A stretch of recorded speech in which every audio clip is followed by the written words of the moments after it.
Good morning, good evening, and welcome back to War Thunder. Today we're going to be playing every major variant of the Sherman in-game. If you wanna skip directly to the games, there will be a timestamp provided in the description below. Let me talk a bit about how this video is going to be organized. Since there are so many variants of the Sherman in War Thunder, I've decided to split this video into 3 separate parts. The first part is going to be covering every major variant that is armed with a 75mm cannon. The second part covering the Shermans armed with a 76mm cannon. And the third part and final one covering some of the specialty variants in the game. Now I do want to put this in as kind of a disclaimer before we start. I know there was a bit of confusion when I last did this type of video. I'm going to be playing the variants, not the actual tanks. For example, the M4. I'm only gonna play the M4 variant, not every M4 in each tech tree. Just to clear that up before we start. With this done, we can get into the first game with the M4A1. I do hope you enjoy. Please don't forget to like and subscribe. And comment down below what kind of vehicles you want to see me do next. So here we are, first game. We are going to be playing the M4A1. Now I do want to talk a little bit about what actually makes a Sherman, what kind of differentiates them from other medium tanks at this BR, such as a T-34 or a Panzer IV for example. Now, the main thing, at least in my opinion, which makes the Shermans the best medium tanks, at least in lower and mid BRs, is of course the short stabilizer. The short stabilizer is a device that helps your gun stabilize when moving at slower speeds, such as you can see in effect here.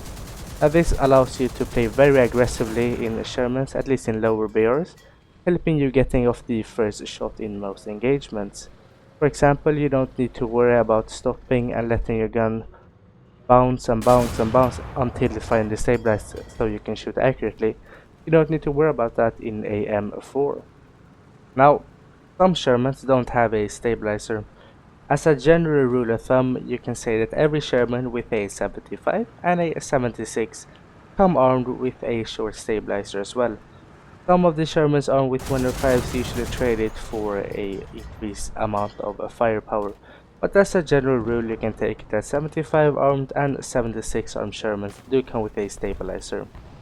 Now, since this tank is made in the United States, it will also come with a 50 cal. Now this is also universal for most tanks unless you're a specialty variant, which we're going to come to at a later date.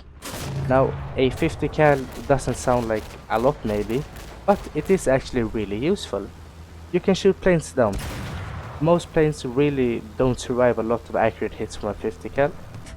You know, the early SPAs for USA just are 50 cal, so 150 cal might not kill it really quickly, but you are able to kill planes pretty effectively. It also can kill actually tanks. Now, it does get less and less effective the higher up you go, but in lower BRs you can actually use it to just kill a lot of tanks as well. So if you want to be effective in playing a Sherman, these two you are going to have to master, since a short stabilizer and a 50 cal are basically universal among every Sherman in game. So if you want to be effective, learn how to shoot down planes with the 50 cal, learn how to play safe but aggressively using the short stabilizer as well. Now, something that does actually surprise players quite a bit, I find, when playing and talking to other players, is the armor. Now, you wouldn't expect it to be any good, and it's not something to write home about. If you just waltz out in the open, you're still gonna get shat on, but it can actually bounce quite a surprising amount of rounds. For example, if you just press an opponent enough, they just send off a shot just to get it off, you'd be surprised by how much you actually manage to bounce. Now, you shouldn't rely on this, you're still in a Sherman. If you just go out in the open, you're gonna get shit on. But you can actually bounce a few rounds, so you shouldn't rely on it, but you should still know that there is a possibility of you bouncing.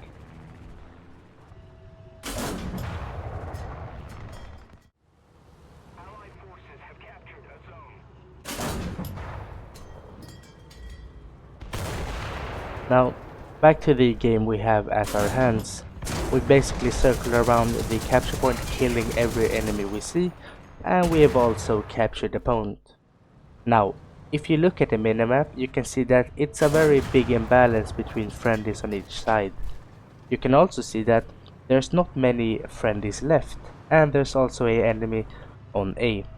Now, we do need to be very careful here.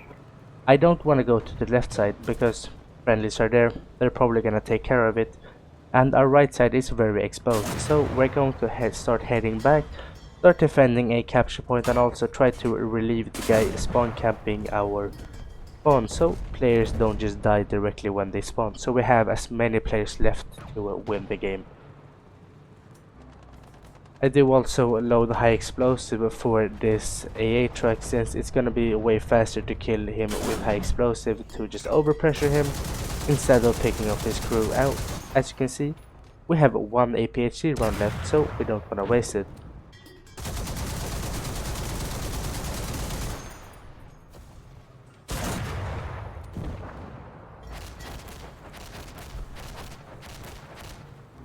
But we do get flanked, and of course it is from the right side that we were worried about earlier. Spawning in the backup here, we start heading over towards the point, but quickly looking at the minimap, there are enemies spawn camping, and since we are so low on the friendlies, we do want to get them out as quickly as possible to keep as many friendlies in this game, so we actually have a chance of winning.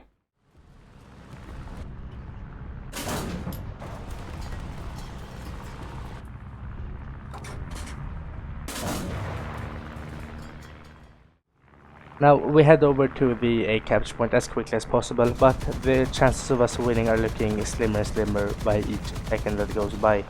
Our team is stuck in spawn and I'm alone pushing the capture point. So I'm going to try to capture it, but the chances of us winning are not very big. We use the 50 cal to attack the smarter, picking off crew members, so it's an easier kill. We'd also take down the plane with it. But we do get shot by this Panzer, and this is not looking good for us. We try to wiggle our way out of this predicament, and we do actually manage to get our gunner back and shit on this guy. But unfortunately, since I'm alone here and I'm surrounded, we do get eliminated by a Crusader. Unfortunately, the game was lost, but we managed to kill a total of 20 enemy vehicles, earning us a total of a bit north over 6,000 research points and around 45,000 silver lions. Second game here, we are with the M4 now. Main difference you're gonna see between this and the previous M4A1 is of course your new and improved hull. This doesn't have the weak points in the corners, and it's also a bit thicker, so better survivability between this and the M4A1. Now this is of course your preferred hull, you're much better protected than the other tank, which means you're gonna be bouncing even more shells. Although you're not bouncing much, but you are increasing your survivability. Basically, other than that, it's basically the same tank. You played exactly the same, try to play it pretty aggressively with your short stabilizer. Now we have positioned ourselves on Golden Quarry here, so we can intercept most people going towards A. And we can also kill people on A, which we're going to do, and help this M10 capture A point.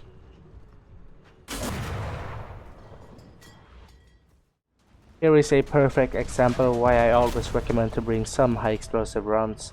You can easily kill and overpressure open tops even though they're hiding basically their entire tank.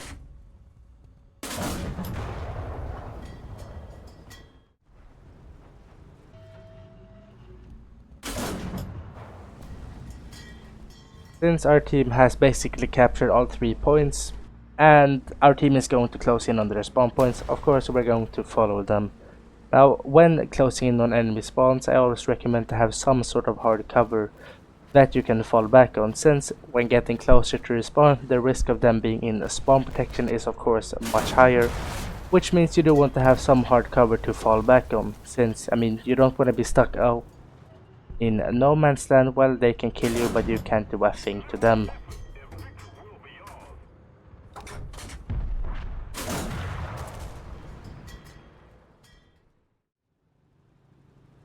Sadly, this is what most games end up being like, one team absolutely stomping and just going to spawn camp.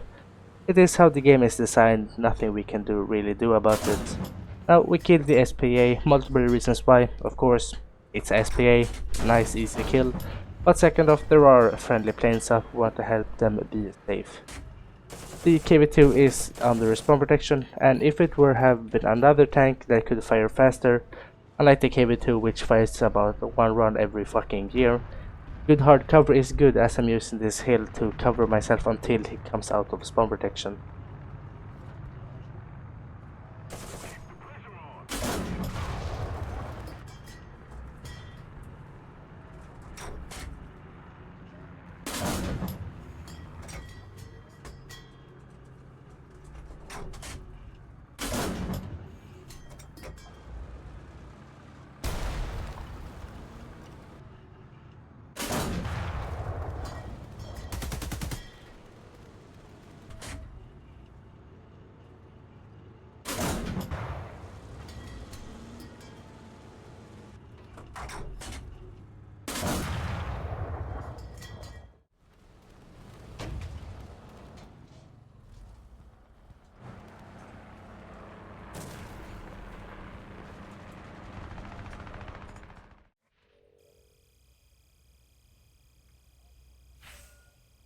We do manage to win this game, taking first place with a total of 13 kills, earning a total of 5,000 research points and 58,000 silver lions.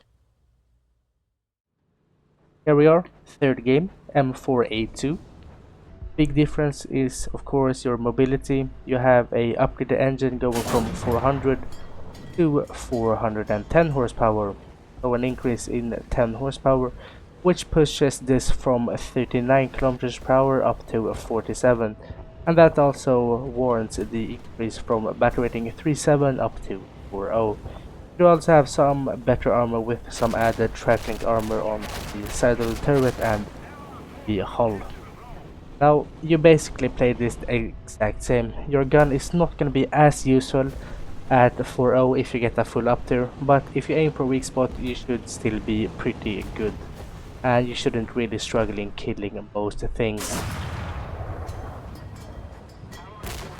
Here on Berlin we're gonna push hard for the A capture point and try to just lock down this area as best we can in the M4. Looking at the minimap, we do have some support arriving, one close and one arriving, but we are basically alone here. And here again, wow, fantastic addition Gaijin, being able to move without an engine. Well, he is a Jagdpanzer IV, so he won't be able to turn around, so after we capture this we're just gonna go and slam him.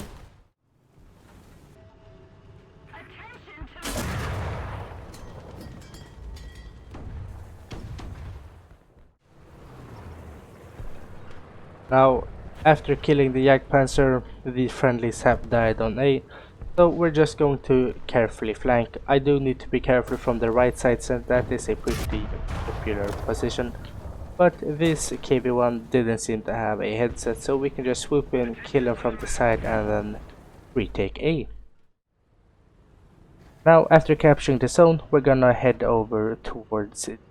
Here, fantastic spot. You can basically watch over all the reinforcement routes to A, basically watch over C and barely B, so fantastic spot if you want to be effective in locking down the points. Now we are being pushed by a Panzer IV and a T-34 behind them. We read the Panzer IV's breach, but I don't want to risk it, so I send another shot through his turret, who is gonna be out for a while. Then we focus on the T-34. A tree just eats my entire round and he shoots back. Luckily he doesn't manage to penetrate, so we do have a fast reload, so we send one through him, and now we are going to push the T-34. Now, right now I wasn't really sure if he had his breach up, and I was kinda worried about guys coming from beside him to help him. So we track him, we slowly scrape out, we try to go through his upper front plate. Fortunately, the angle is too great, so we're just gonna give it a little bit of a better angle, and then we kill him as well. Now, we moved up even further to E2. Now, this is a fantastic spot. If you notice, Berlin has one spawn point. So we can basically lock down their entire team from this area. Now we do get a bit unlucky facing this tank, so we really can't kill him in one shot, and I'm not the best shot with this, so we're not gonna be able to kill everything, but we are going to be killing some things and making it really annoying for them to actually leave their point.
Getting 8 kills total, we earned first place in the team, making a total of 5,000 research points and 49,000 silver lions. So, final tank for this part at least, the M4A3E2, better known as the Sherman Jumbo. Now this is a American heavy tank, sitting at battle rating 5.7 in the US tech tree. Now, this is a Sherman based on the M4A3 variant, which you're going to see in the next episode, of course. But the quick rundown, if you haven't already played or faced this, it's basically a Sherman tank turned into a heavy tank. So your armor is massively upgraded, and that's the thing you want to play around your armor. But it's not gonna help much when you're facing heat. And some German long 88s are of course going to be able to go through at shorter distances, as well as the German long 75 at really close distances. But of course the main weak point is the machine gun port, which you always want to try to aim for when facing this tank. So our turret ring got knocked out by the heat from the Pt.1, but we can't really just stay up in the open and repair, and our reverse speed isn't really fantastic, so we're just gonna push up to this rock, be as aggressive as possible, and once we've killed most of the tanks we can safely repair.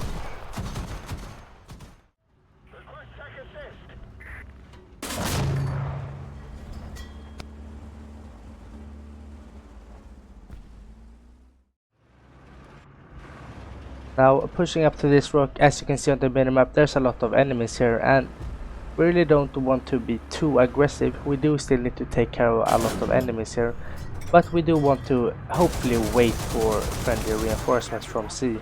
But we do get the push here, and here I do a pretty poor decision. I try to reverse, and this means that my transmission gets shot out and I'm kinda stuck here and I can't really do anything.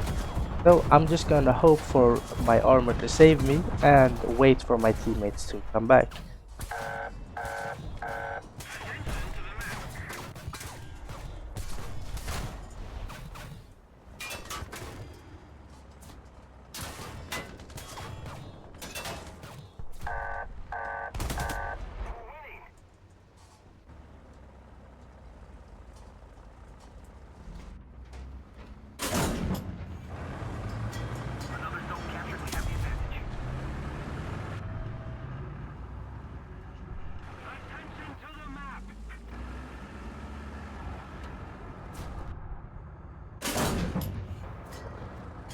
With us basically surviving that whole ordeal, I decided I was going to kill this T-34. Now, since he didn't even manage to kill us from that position, I was pretty confident he was a newer player. So hopefully, my thought at least, was to just flank around here and just catch him by surprise, since he probably doesn't really know what's going on. He doesn't really know what he's hearing, so hopefully we could just sneakily flank around the back. But it's not gonna be super sneaky when we're firing behind them, or at least that is what I thought, but when we peek around the corner, he has no idea.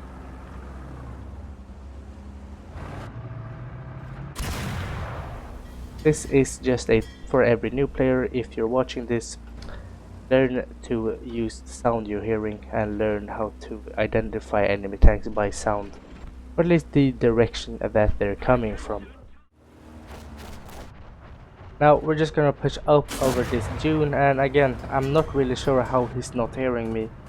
Unfortunately, we don't manage to kill him, we don't even manage to penetrate him, but the second shot does it. Now this may all just be a bug. As you know, there has been a bug where sound just doesn't register. Fantastic work, Agent. But nonetheless, we managed to just swoop in and eliminate this IS-2 that was blocking a pretty important road. Now we do get shot, and if you look carefully at the animation and at entrance where that shot was, that was heat. So it's very important we get away safe, because if he uses heat, he can just go through us like butter. Our armor doesn't do a thing against heat. So we quickly run to A so we can be at least in some sort of cover.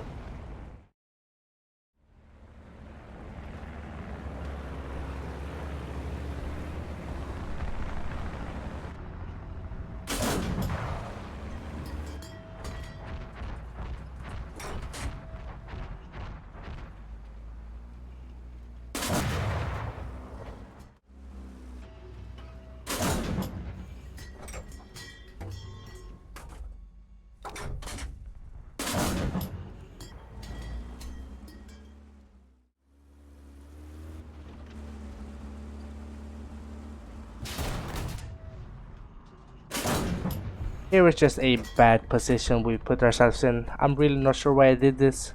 Looking back at it, it's really not good. We just get stuck on a hill, basically exposing our entire tank to the enemy. And of course we do get eliminated. After that death, pretty poor decisions by me, but that's what you get while being too overambitious. We spawned in a backup and we're gonna rush straight towards C. And again, this Japanese tank doesn't have a headset. I'm not really sure what's happening. Players just don't hear tanks coming up behind them.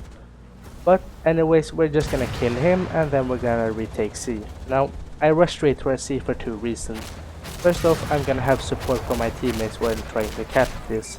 Second off, you have a pretty good view over the rest of the map from this area. And we want to start their ticket bleed as quickly as possible, because if you look up top, they're almost out of tickets and they're gonna lose soon if we capture this. So that was my objective.